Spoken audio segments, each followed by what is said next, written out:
Alors encore, on peut rajouter le key pour avoir les valeurs des clés, comme pour le value de l'exemple précédent.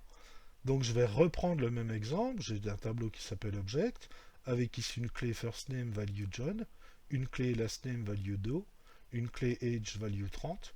Et puis cette fois-ci, il me suffit simplement d'écrire la forme. Alors faites attention, entre parenthèses, et dans l'ordre toujours en premier la value, virgule, la key, dans le tableau qui s'appelle Object ici.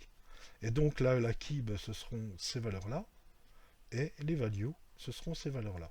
Ce qui me permet à l'exécution d'avoir exactement les clés avec leurs valeurs. Value key. Alors faites attention, ce sont des mots-clés. Et puis ici, je vais reprendre mon exemple des Gaulois, comme tout à l'heure, avec ma boucle imbriquée. Je fais une boucle pour avoir chacun des Gaulois de ma liste. Donc je vais prendre à chaque fois le pavé d'un Gaulois. Et puis après, je fais une deuxième boucle imbriquée pour faire ma liste Lapus.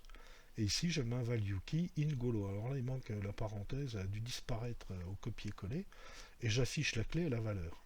Et vous voyez qu'ici, il met ID 1, non abraccourcix, donc il me lit bien la clé, la clé, la valeur, etc., etc. Très pratique quand on a une structure assez complexe d'objets à un niveau, on va dire. Ça vous permet d'avoir les valeurs, évidemment, et les clés. Donc ça, c'est plutôt pas mal.